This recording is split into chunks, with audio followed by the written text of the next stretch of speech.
అండి బ్లౌజ్ అనేది కరెక్ట్గా పర్ఫెక్ట్ ఫిట్టింగ్ రావాలంటే ఒక రెండు విషయాలైతే దృష్టిలో పెట్టుకోవాలి. ఏంటంటే ఒకటి మెయిన్ షోల్డరు మనం ఇది ఫ్రంట్ పార్ట్ అనుకోండి. బ్యాక్ పార్ట్ గురించి చెప్తాము. ఫస్ట్ బ్యాక్ పార్ట్లో నెక్కును బట్టి షోల్డర్ కరెక్ట్గా తీసుకోవాలన్నమాట. నెక్ ఎంత కట్ అయింది దానికి సెట్ అయ్యే షోల్డర్ తీసుకోవాలి. ఓకేనా. ఇంకొకటి వచ్చేసి ఈ ఆర్మ్ హోల్ రౌండ్. ఈ ఆర్మ్ హోల్ రౌండ్ అనేది ఇప్పుడు చూడండి, ఇక్కడ డాట్ ఉంది కదా, ఈ డాట్ ఈ కటింగ్ మీరు చూసిందే. ఇక్కడ మనం డాట్ ఇస్తాం కదా, డాట్ ఇచ్చిన తర్వాత చూడండి, మనం ఇక్కడ నుంచి ఇక్కడ కుట్టుబోను నేను పైనుంచి కొలుస్తున్నా.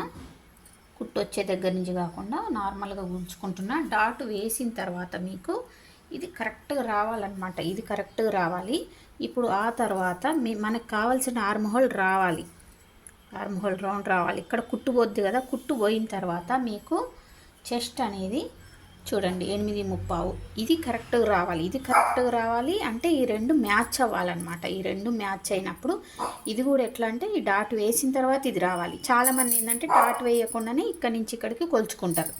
కానీ డాట్ వేసిన తర్వాత కూడా ఇది మనకు కావాల్సిన కొలత రావాలి. వస్తేనే మీకు కరెక్ట్ ఫిట్టింగ్ అనేది వస్తుంది. ఇప్పుడు షోల్డరు ఆర్మ్ హోల్ రౌండ్ కరెక్ట్గా వస్తే మీకు ఒకవేళ బ్లౌజు పొడవు తక్కువ ఉన్నా పొడవు ఎక్కువ ఉన్నా నెక్ కొంచెం పైకైనా నెక్ కిందికైనా దానివల్ల అయితే ఏం ప్రాబ్లం లేదు. ఒకవేళ ఈ డాట్లు సరిగ్గా కుదరకపోయినా మళ్ళీ విప్పైనా డాట్లు వేసుకోవచ్చు. ఇది కూడా షోల్డరు ఆర్మ్ హోల్ రౌండ్ మాత్రం ఏం చేయలేమన్నమాట. మిగతా చిన్నవి మనం కావాలంటే మళ్ళీ అయినా చేసుకోవచ్చు. మెయిన్ బ్లౌజ్ మొత్తం ఆధారపడేది షోల్డర్ మీద, ఆర్మ్ హోల్ రౌండ్ మీద. ఓకేనా. ఇప్పుడు మీకు ఇది స్టిచ్చింగ్ వీడియో కూడా పెడతా. స్టిచ్చింగ్ చేసేటప్పుడు కూడా ఈ డాట్ వేసిన తర్వాత మళ్ళీ మీకు కొలిచి చూపిస్తా. ఓకేనా. ఇప్పుడు ఇక్కడ ముందే మనం కొంచెం లైట్ క్రాస్ కటింగ్ చేసుకున్నాం. మామూలుగా అయితే ఈ మెయిన్ డాట్ వేసాక ఈ డాట్ వేసాక ఇక్కడ ఏమైందంటే కొంచెం ఇట్లా వస్తుంది. వచ్చినప్పుడు మనం ఇక్కడ కటింగ్ చేసుకోవాలి. ఎందుకంటే కొన్నిటికి వస్తుంది, కొన్నిటికి రాదు. ఓకేనా. కటింగ్ ఎంత బాగా చేసినా కూడా కరెక్ట్ స్టిచ్చింగ్ చేయకపోతే బ్లౌజ్ అనేది కుదరదండి. ఓకేనా. మనం స్టిచ్చింగ్ కూడా బాగా చేయాలి. స్టిచ్చింగ్ అసలు ఎక్కడ ఎలా చేయాలి అనేది కూడా తెలుసుకోవాలన్నమాట.